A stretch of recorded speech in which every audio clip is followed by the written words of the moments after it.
Mesdames, Messieurs, bonjour et merci d'être avec nous dans ce 13h européen. Voici le sommaire. Le maïs frais fait progressivement son apparition sur le marché. Nous sommes allés à Godomé, dans la commune d'Abomey-Calavi, rencontrer les grossistes, les revendeuses, les consommatrices du maïs frais. Comment s'annonce la saison? Les prix d'approvisionnement sont-ils abordables? On va le savoir dans un instant. Ensuite, nous irons à Parakou, voir comment la jeunesse s'intéresse de plus en plus à l'entrepreneuriat agricole. Justement, ils sont aujourd'hui nombreux à aller à la terre pour juguler le chômage. Cependant, cette volonté se heurte à des obstacles que nous verrons dans cette édition. Depuis enfin 6 ans que la loi interdisant l'utilisation des sachets plastiques est en vigueur au Bénin. En dépit de cette réforme, le sachet plastique semble encore omniprésent dans les rues de Cotonou, partout ailleurs. Est-il possible d'éradiquer ce phénomène? C'est la grosse interrogation au cœur de ce trésor européen. Mesdames, Messieurs, à nouveau, bonjour et bienvenue. Si vous nous rejoignez, le monde célèbre ce 8 juin les océans sous le thème Planète Océan. Les courants changent. Vaste étendue d'eau à perte de vue, cet écosystème revêt, selon les spécialistes, d'une importance capitale pour l'être humain. Suivez ici les précisions du docteur Zachary Soou, océanographe, biologiste, sur des propos recueillis par Estetofa et des Ronkwevi. L'océan occupe d'abord 111% du globe. Non seulement ça, c'est de l'océan qu'on retire beaucoup de ressources. Les ressources halieutiques, comme les ressources minières, les ressources fossiles, le pétrole, tout ça, là, la majorité des puits de pétrole sont en mer. La nourriture que nous mangeons, la grande majorité des poissons que nous mangeons, ça vient de la mer. Et l'océan, c'est d'abord le régulateur du climat, parce que ça permet de temporiser le climat au nord et à l'équateur. N'eût été l'existence de l'océan, le climat au niveau de l'équateur serait invivable et c'est vice-versa au-dessus au pôle. Parce que les courants sont envoyés, les courants chauds sont envoyés de l'équateur vers les différents pôles, pôle nord, pôle sud, et les courants froids sont envoyés vers l'équateur pour pouvoir temporiser le courant. Grâce à l'océan, l'humanité respire à concurrence de 50% de l'oxygène. 50% de l'oxygène que nous respirons vient de l'océan. Et l'océan, c'est un gisement thermique qui emmagasine beaucoup de chaleur. L'océan est aussi, un capteur de CO2. CO2 qui est un gaz à effet de serre qui joue négativement sur l'écosystème, négativement sur les hommes aussi. Nous avons 92% des marchandises qui sont transportées par l'océan. Ça veut dire que nous avons aussi les fibres optiques pour le grand débit de l'Internet. Les fibres optiques passent par l'océan. Donc ça veut dire que vous et moi, nous avons tout intérêt à protéger l'océan. Parce que c'est très très important pour toute l'humanité. Si l'océan n'existait pas ou si l'océan est pollué, ça veut dire que notre environnement est pollué et notre santé aura pris un coup. Nous sommes en juin. Depuis mi-mai, le maïs frais fait progressivement son apparition sur le marché. Une équipe de la rédaction s'est rendue à Godomé. Nous sommes dans la commune d'Abomey-Calavi, a tendu son micro aux grossistes, revendeuses et consommateurs, consommatrices du maïs frais. Comment s'annonce la saison? Les prix d'approvisionnement sont-ils abordables? Voici les images avec Elvis Tonoucoin, Precia à Djevi. Grillé ou encore préparé, le maïs occupe une place de choix chez le consommateur. C'est la pleine saison propice pour son apparition et déjà, des marchés d'infortune s'animent le long des trottoirs. Ça me plaît. C'est pourquoi je suis venue pour acheter. J'ai acheté pour 200. C'est cher plus que ça. Hein. Sinon, avant, là, ça là, c'est 50-50. Maintenant, 200. Unité 100. Ici à Godoma, c'est un mélange de grossistes, de marchands et de revendeurs, tous rassemblés pour la même cause, le maïs frais. Mais déjà, les revendeuses sont satisfaites du fait de la baisse des prix des sacs de maïs, contrairement à l'année écoulée. Par rapport au maïs de cette année, il n'y a pas encore suffisamment de pluie pour qu'on sache ce qui se passe. Mais cette année, le prix est abordable contrairement à l'année dernière. Toujours est-il qu'il ne pleut suffisamment pas encore dans les villages. Bien que les prix soient abordables, les grossistes font face à une mévente. À cause de la mévente, nous avons rabaissé le prix jusqu'à 5 000 francs. Mais les clients éprouvent toujours des difficultés. Maintenant, nous vendons le sac à 7 000, 7 500, 8 000.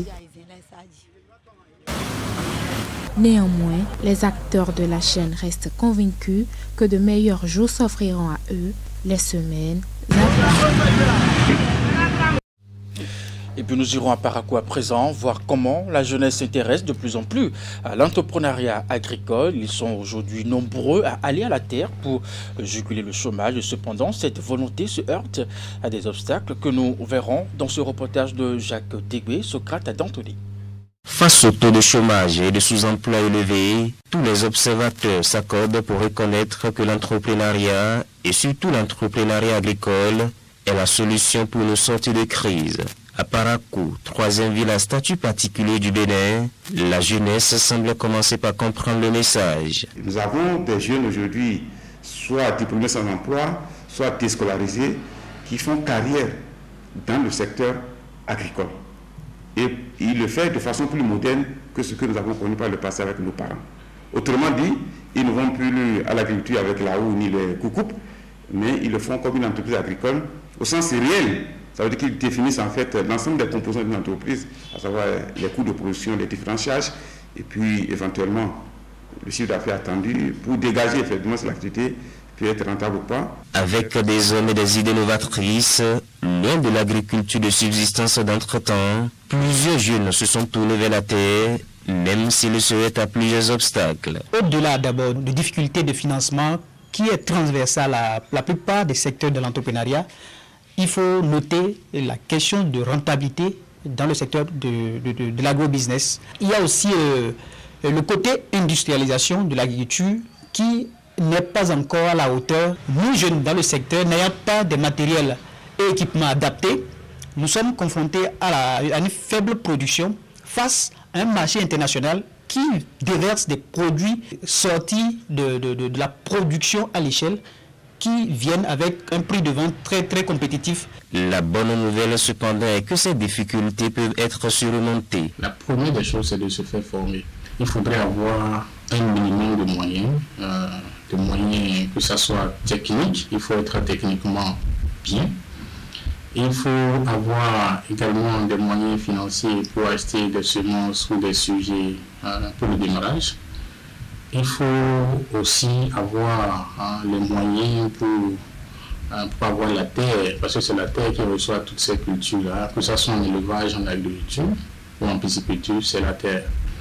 Alors, si tout ça est relié, il faudrait aussi un accompagnement technique de ces jeunes-là. Au jour d'aujourd'hui, plus spécifiquement dans la juridiction ici, un accent particulier est mis sur le renforcement des capacités à travers nos programmes de formation, dans l'accompagnement de la gestion de ce type d'entreprise auxquelles nous associons surtout des questions de normalisation, c'est-à-dire d'accès au marché. Et parlant justement de marché, le déséquilibre entre l'offre et la demande constitue aujourd'hui une grande opportunité à saisir par ces jeunes qui se lancent dans l'agro-business, qu'ils soient dans la production, la transformation, la commercialisation. Il y a un manque en ce qui concerne l'offre. L'offre est très au-dessous de la demande aujourd'hui. Rien qu'à regarder aujourd'hui combien est chère la tomate par exemple et les autres cultures maraîchères par exemple. Donc C'est les opportunités que les jeunes peuvent saisir. À Parakou, l'agro-business se développe. Il occupe de plus en plus une part importante de l'activité économique avec la culture de plusieurs spéculations telles que le maïs, le soja, les haricots et l'igname, mais surtout des produits maraîchers. Cependant, plusieurs obstacles doivent être encore levés pour permettre aux jeunes d'être de vrais entrepreneurs agricoles et pour aller vers une production agricole à l'échelle industrielle. Je vous l'annonçais en titre, il y a maintenant 6 ans que la loi interdisant l'utilisation des sachets plastiques est en vigueur au Bénin. En dépit de cette réforme, le sachet plastique semble encore omniprésent dans les rues de Cotonou, un peu partout ailleurs. Est-il possible d'éradiquer ce phénomène? C'est sur cette question que s'est penchée une équipe de la rédaction et voici les éléments de réponse. 6 années que l'interdiction d'utilisation de sachets plastiques est faite, mais les habitudes n'ont pas changé. Et pourtant, la loi portant interdiction de la production, de l'importation, de l'exportation, de la commercialisation, de la détention, de la distribution et de l'utilisation des sachets plastiques non biodégradables a été adoptée au Bénin. Aujourd'hui encore, le constat reste visible. Le sachet plastique semble avoir la peau dure. Au début réprimé, cet emballage nocif s'est peu à peu incrusté de nouveau dans le quotidien des Béninois au point de proliférer. Face à ce phénomène, plusieurs citoyens se sont engagés afin d'éradiquer définitivement son usage et cela à travers des actions bien ciblées. Sandra Idossou est l'une de ces militants. Pour elle, le bout du tunnel n'est pas encore proche. Comment se fait-il que depuis 5 ans, on a voté la loi, on a parlé, on a sensibilisé et pourtant on ferme les yeux sur les importateurs de sachets plastiques. Moi, à mon niveau, je sensibilise les populations. On va ramasser les déchets plastiques et on va dire à nos populations pourquoi est-ce qu'on ne doit plus utiliser de sachets plastiques. Mais ce que je fais à mon niveau, je suis essoufflée parce que tu parles et on ne voit pas le bout de ce combat parce que les populations comprennent, hein, mais la difficulté, c'est que les sachets sont tellement disponibles, on ne voit pas les alternatives et donc à la fin, les gens vous disent oui, on comprend, mais en attendant, on fait quoi? Comme elle, ils sont nombreux ceux qui croient que la lutte contre la pollution plastique menée jusqu'ici restera infructueuse si certaines mesures radicales ne sont pas prises. Oui, il faut qu'on frappe. Parce que si on ne frappe pas, on ne va pas décourager certaines personnes. L'autre chose, c'est que nos frontières, elles sont poreuses. Les pays d'à côté, le géant de l'Est, produit à des usines qui produisent le sachet plastique. Alors, qu'est-ce qu'on fait pour protéger notre frontière, pour empêcher la pénétration de ces produits? On me dira que parfois, qu'il y en a qui font rentrer le produit de façon pas trop grande, enfin 10 kg de sachets enfouis sous les sièges.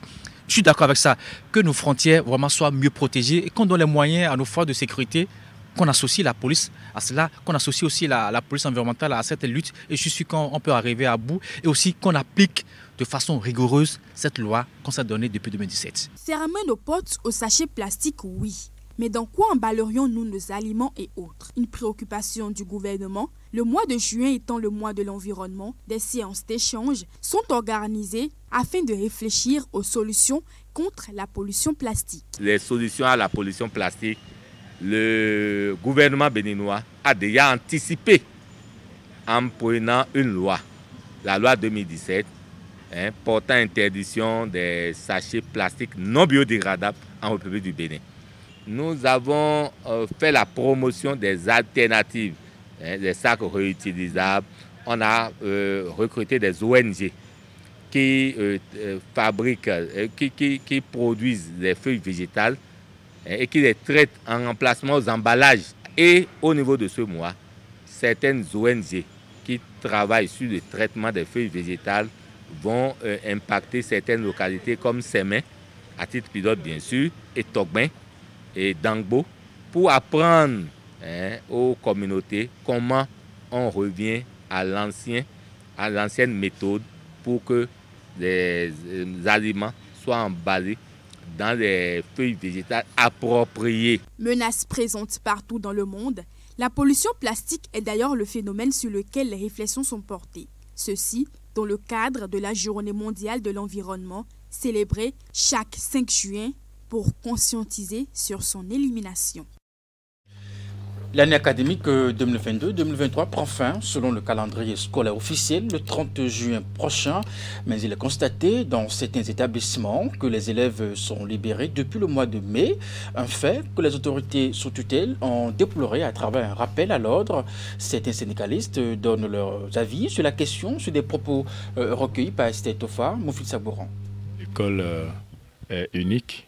Le programme gouvernemental, c'est ça que tout le monde suit au Bénin, que ce soit l'école publique ou l'école privée. Mais il faut avouer que les écoles privées, même si on dit qu'elles sont mercantiles et que c'est du commerce, c'est qu'elles apportent beaucoup à notre système éducatif au Bénin. Moi, j'attendais plutôt le gouvernement qui disait qu'ils doivent finir le programme au même titre que l'école publique, de leur trouver un accompagnement. Parce que vous savez, avec la morosité économique actuelle, les écoles privées ont des soucis. Les gens qui avaient pris des engagements pour pouvoir bien payer leur scolarité dans ces écoles, avec des situations auxquelles ils ne s'attendent pas, peut-être ne sont pas en train de pouvoir payer. Ces non-paiements, certainement, auront d'impact sur les budgets des écoles. C'est certainement pour cela que vous allez voir, certaines écoles privées sont obligées donc, de ne pas payer 12 mois sur 12 mois. Et ils sont obligés de payer peut-être parfois 10 mois ou 11 mois. Alors maintenant, quand on leur demande d'aller à la fin du mois de juin, comme les autres écoles, c'est évidemment que ça aura de répercussions sur leur budget. L'État, certainement, est en train de prévoir un accompagnement, c'est un souhait. Et même au public, aujourd'hui, je peux vous dire que juste après, au lendemain du CEP, le travail est complètement cassé. C'est au ralenti, si ce n'est que ça. Donc les parents des chefs gardent leurs enfants à la maison. La cible, ce ne sont pas seulement les établissements privés, mais il y a également les établissements publics. Et les activités pédagogiques au cours d'une année scolaire sont planifiées. Lorsqu'on s'en tient au planning et qu'on a déjà achevé les programmes, il y a des candidats avec qui les séances de révision que nous appelons séances de bachotage ont déjà démarré. Lorsque les examens sont prévus pour le mois de juin, le CEP a déjà commencé. Le 12 juin, c'est le BPC, le 19, c'est le bac. Et les différents acteurs sont impliqués dans ces examens-là. Et lorsqu'on a déjà fini les programmes, lorsque les examens ont déjà démarré, ça veut dire que nous n'avons plus de raison d'être dans les établissements puisque les programmes sont achevés. Dans la suite de ce 13 au Bénin, la mission de réception provisoire des points d'eau autonomes dans les écoles à cantine conduite par l'Agence nationale d'approvisionnement en eau potable en milieu rural s'est étendue vers 2 nouveaux départements. Il s'agit des départements de l'Ouémé et du Plateau. Ces écoles à cantine font partie de la panoplie d'écoles à cantine éprouvant des difficultés d'accès à l'eau potable. Cette mission de réception provisoire est l'aboutissement du processus de réalisation des travaux de pose de points d'eau autonomes initiés par le gouvernement sur le budget national à travers le projet PEPEC. Compte rendu. Atan Onikbeji, une école située dans l'arrondissement du même nom, dans la commune de Sakété. Ici, à la cantine scolaire, on s'affaire avec entretien. Au menu ce midi, du riz au gras. Dame Denise s'assure de mettre au propre ses contenants. En effet, le projet PEPEC est venu équiper l'école dans laquelle elle intervient en tant que restauratrice d'un point d'eau autonome. Désormais, elle a beaucoup plus de facilité à s'acquitter de ses tâches à la cantine. Nous souffrions du manque d'eau, mais tel qu'ils ont promis, ils l'ont fait. Nous avons de l'eau que nous utilisons à foison. Autant les enseignants et nous, dames de la cantine, sommes heureux. Merci au président de la République. Que Dieu le bénisse. Beaucoup plus au sud, dans le village de Saoronago, cette bonne fontaine installée au milieu du village fait le bonheur des autochtones. Mais pas que, elle profite également aux villages environnants. Aziz, vient de Sauro, un village voisin situé à 10 km. Muni de bidons, il est venu s'approvisionner en eau potable. Nous aussi, on a un château à la maison, mais c'est un château. C'est un château. Mais le château là, c'est gâté. Il ne travaille bien. Mais si le lot là vient ici là maintenant, je suis content parce que le lot là, il travaille bien. Merci le président. Merci. Grâce à l'avènement du projet PEPEC dans les écoles, plusieurs villages ont bénéficié des bonnes fontaines. Une démarche sociale menée en parallèle par l'Agence nationale d'approvisionnement en eau potable en milieu rural en vue de faciliter l'accès à l'eau potable aux villageois. Une chose est d'apporter de l'eau potable aux écoles, à cantine, mais une autre chose est aussi de regarder aussi du côté de la population, de la localité, dont les habitants, dont les parents envoient les enfants à l'école. Pour cela, le projet n'a pas seulement pensé aux écoles, à cantine, mais nous avons aussi pensé à un temps soit peu desservir la localité, le village qui abrite ces écoles à cantine-là. D'où la réalisation des bonnes fontaines, voilà, pour que nos populations puissent s'approvisionner. Il faut aussi rappeler qu'en amont de la réalisation des travaux, une étude préalable a été menée par une équipe technique en charge du suivi. Elle a permis d'aviser de la viabilité des sites de réception des ouvrages. Dans la réalisation de ces travaux, étant maître d'œuvre, nous sommes l'œil de l'administration par rapport aux travaux. Ça veut dire qu'en amont, nous intervenons dans le suivi des études. Parce qu'ici, ce marché est particulier. Les études ne se font par les entreprises, validées par le bureau d'études avant d'être reversées à l'administration. Donc en amont, on valide les études et après les dossiers d'exécution, avant maintenant de faire le suivi des travaux jusqu'à la réception provisoire. Et pour l'œuvre, d'abord il y a eu, c'est en 3 phases. La première phase, c'est la phase de la mobilisation de la ressource. Si la ressource n'existe pas, le projet ne pourrait pas avoir lieu parce qu'ici, c'est l'eau. Donc pour la première phase, on teste d'abord les forages existants pour voir est-ce que le débit escompté y est. Donc dès qu'on fait cette mobilisation, si c'est concluant, alors on lance les essais de sol parce que l'ouvrage c'est un château. On lance les essais de sol avec les laboratoires qui sont sur place. Après les essais de sol, on fait le dimensionnement de l'ouvrage. On dimensionne l'ouvrage et après on procède à l'installation.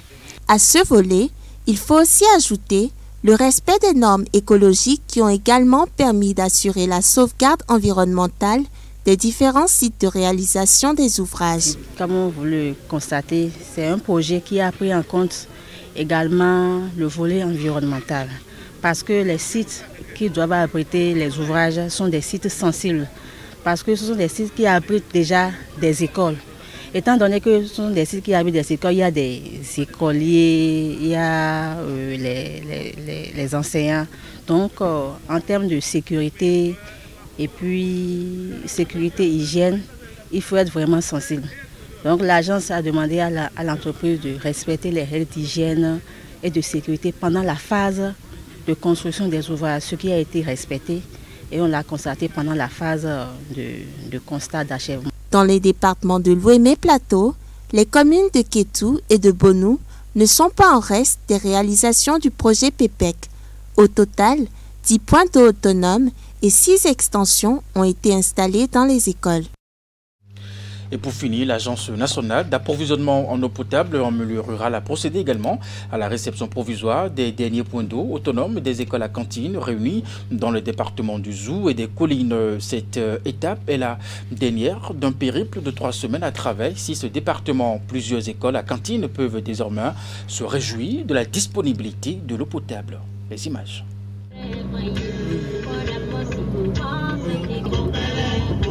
C'est le dernier point de chute de la tournée. Dans cette dernière ligne droite, les départements des collines et du Zou sont à l'honneur. Malgré une météo défavorable, les membres et représentants des différents organismes gouvernementaux sont sur le terrain. Occasion pour eux de procéder aux vérifications et de faire part de leurs observations.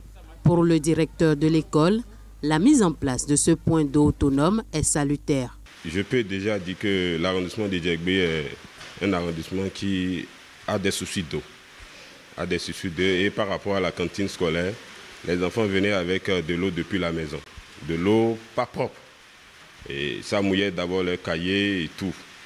Et sans vous mentir, depuis l'arrivée de ce projet PEPEC, nos enfants ont de très bonnes habitudes alimentaires.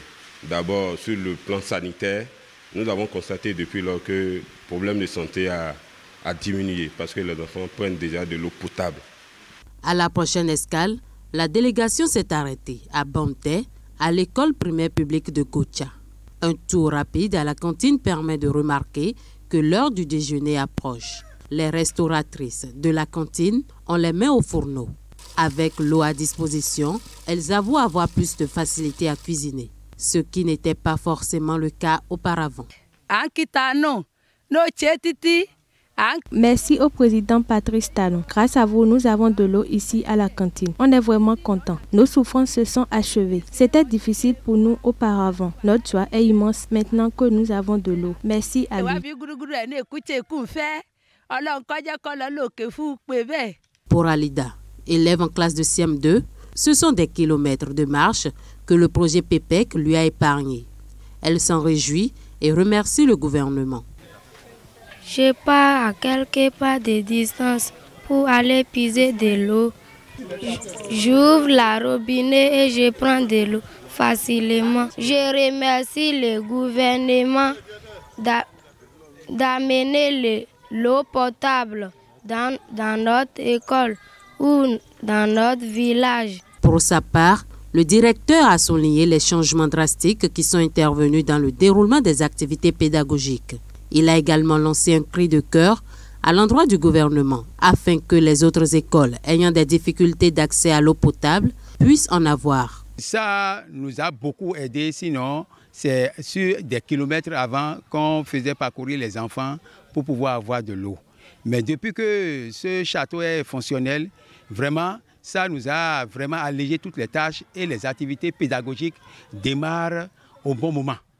Et nous, les enfants, pour avoir de l'eau dans les classes, dans les trucs là, les cuisinières aussi ne souffrent plus pour pouvoir gérer la cantine et tout est parfait. Mon souhait, c'est que le gouvernement puisse penser à ces écoles-là et vraiment les aider pour les sortir de leurs difficultés. En parallèle, d'autres activités extra-académiques comme l'immersion dans les jardins scolaires ont également fait surface dans ces écoles. La représentante du préfet des collines qui a fait le déplacement exhorte les uns et les autres à faire preuve de bienveillance à l'égard des ouvrages afin d'en préserver la durabilité. Tout à l'heure,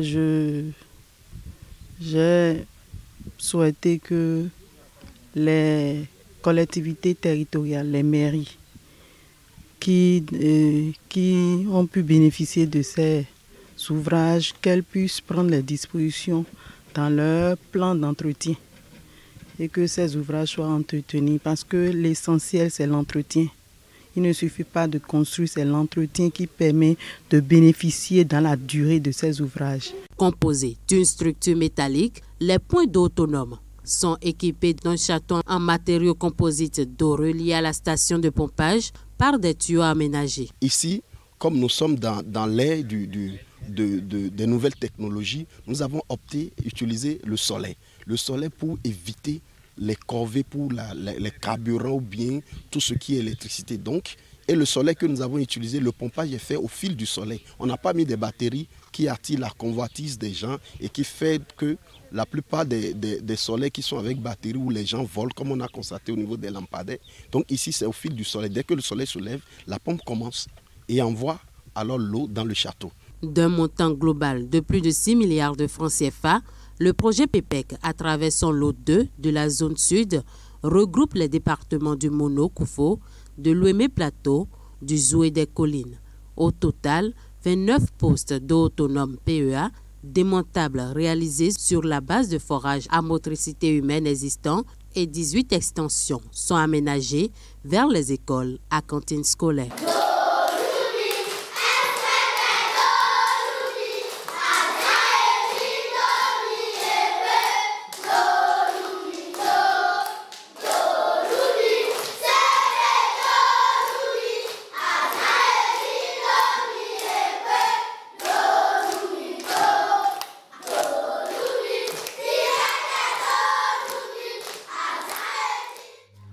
Et voilà qui me thème à ce 13h au Bénin. Madame, Monsieur, merci de l'avoir suivi. Tout à l'heure à 16h, votre bulletin d'information, 19h30, la grande édition de la soirée. Jusque-là, portez-vous bien et à très bientôt.